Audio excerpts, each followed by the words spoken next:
Salam saudaraku, selamat pagi, semoga kita semua dalam keadaan sehat dan penuh sukacita dalam Tuhan. Marilah kita menggunakan waktu sejenak untuk berdoa, membaca dan merenungkan firman Tuhan sebagai sumber kekuatan, inspirasi dan motivasi bagi kita hari ini, Jumat 3 September 2021. Sebelumnya mari kita berdoa.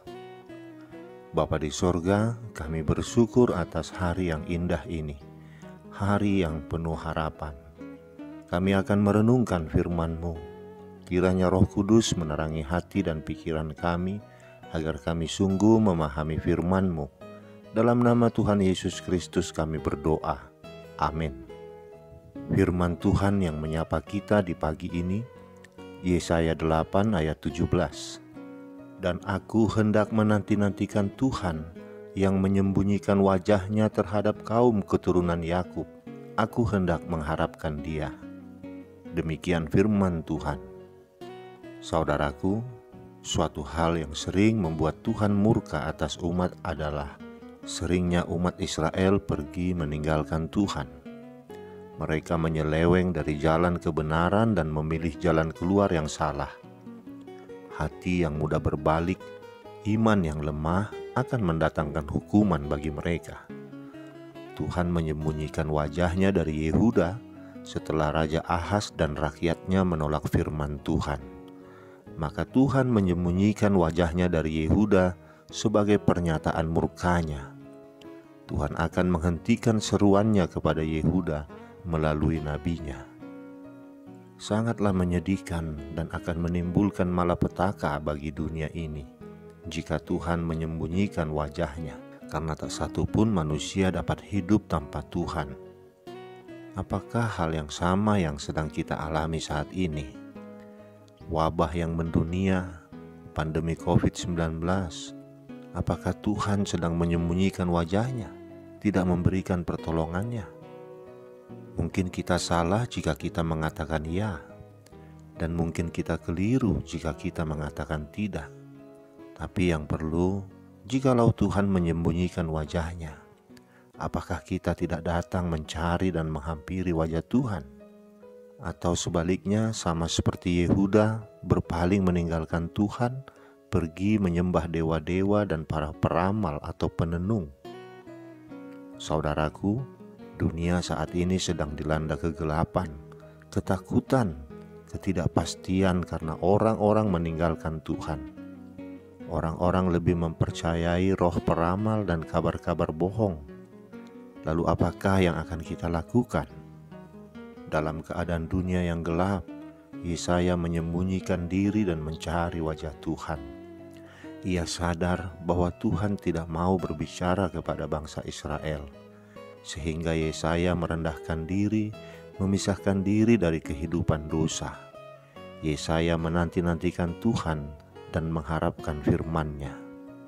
Marilah kita belajar dari Nabi Yesaya saat kondisi seperti sekarang ini yang mirip dengan keadaan sewaktu Yesaya hidup. Marilah kita menanti-nantikan Tuhan dan mencari wajah-Nya. Bagi yang mengalami pergumulan dan sakit penyakit, carilah Tuhan. Amos 5 ayat 4 berkata, sebab beginilah firman Tuhan kepada kaum Israel, carilah aku, maka kamu akan hidup. Dan bagi yang lesu dan berbeban berat, nantikan Tuhan. Dia akan memberikan kekuatan baru kepada yang letih dan tiada berdaya. Yesaya 40 ayat 31 berkata, tetapi orang-orang yang menanti-nantikan Tuhan mendapat kekuatan baru. Mereka seumpama Raja Wali yang naik terbang dengan kekuatan sayapnya. Mereka berlari dan tidak menjadi lesu. Mereka berjalan dan tidak menjadi lelah. Saudaraku, akhir dari kehidupan, kita akan kembali kepada Dia. Selama hidup, baiklah kita selalu hidup dalam kehendak-Nya. Dunia dilingkupi dengan berbagai ketidakpastian. Kita hanya dapat menerima kepastian di dalam Tuhan. Oleh sebab itu, marilah kita menanti-nantikan Tuhan melalui doa, penyembahan, dan merenungkan firman-Nya. kita akan mendapatkan kekuatan baru setiap hari. Amin, kita berdoa.